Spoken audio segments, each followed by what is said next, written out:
தமிழக முன்னாள் முதலமைச்சர் முத்தமிழ் அறிஞர் கலைஞர் கருணாநிதி அவர்களின் நினைவு நாள் புதுச்சேரி அரசு சார்பில் அனுசரிக்கப்பட்டது. இதையொட்டி புதுச்சேரி குபேர் சாலையில் உள்ள மேரி கட்டிட அரங்கில் அலங்கரித்து வைக்கப்பட்டிருந்த அவரது திருவுருவ படத்திற்கு முதலமைச்சர் ரங்கசாமி, சட்டப்பேரவைத் தலைவர் செல்வம், பொதுப்பணித்துறை அமைச்சர் லட்சுமி நாராயணன், சட்டப்பேரவை துணைத் தலைவர் ராஜவேலு, அரசு கொறடா ஏகேடி ஆறுமுகம், எதிர்க்கட்சித் தலைவர் சிவா, சட்டமன்ற உறுப்பினர்கள் பாஸ்கர் என்கின்ற தட்சிணாமூர்த்தி, அனிபால் கன்னடி, சம்பத், செந்தில்குமார் ஆகியோர் மலர் தூவி அஞ்சலி செலுத்தினர்.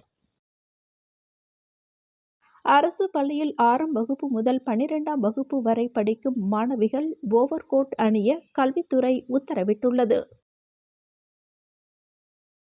புதுச்சேரி உருளையன்பேட்டை தொகுதிக்கு உட்பட்ட சாந்தி நகரில் நடைபெறும் புதிய சிமெண்ட் சாலை அமைக்கும் பணிகளை தொகுதி சட்டமன்ற உறுப்பினர் நேரு அதிகாரிகளுடன் சென்று ஆய்வு மேற்கொண்டார். கவிஞரேறு வாணிதாசன் அவர்களின் நினைவு நாளையொட்டி புதுச்சேரி அரசு சார்பில் அனுசரிக்கப்பட்டது. இதனையொட்டி பாரதி பூங்காவில் அமைந்துள்ள அவரது திருவுருவச் சிலைக்கு முதலமைச்சர் ரங்கசாமி மாலை அணிவித்து மலர்தூவி மரியாதை செலுத்தினார்.